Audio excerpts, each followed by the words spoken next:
Mr. Carter is one of the most active ex-presidents ever. In all, there are 4 alive today. It's an exclusive club in which each member determines the do's and the don'ts. The 40th President of the United States, Ronald Reagan.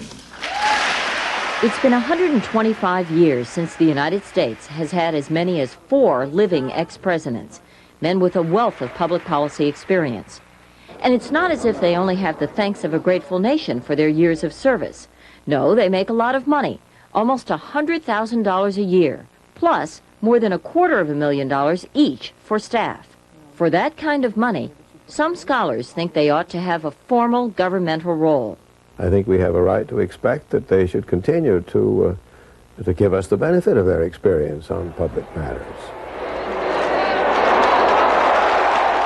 Ronald Reagan's recent $2 million trip to Japan reinvigorated the debate.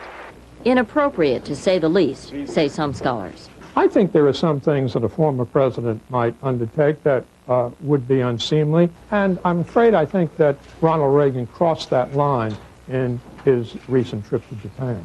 But what is the line? Gerald Ford, for example, accepts fees from the lecture circuit and the corporate boardroom. Richard Nixon does not. And Mr. Nixon lends his foreign policy expertise to whatever administration seeks it.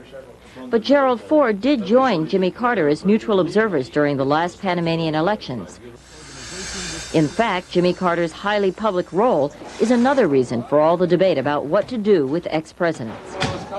Well, I think that Jimmy Carter recently is not only best exemplifying the public role of a former president, but really redefining it in front of our very eyes in an extraordinary way, an unprecedented way. For what it's worth, ex-presidents who will talk on the subject like things the way they are.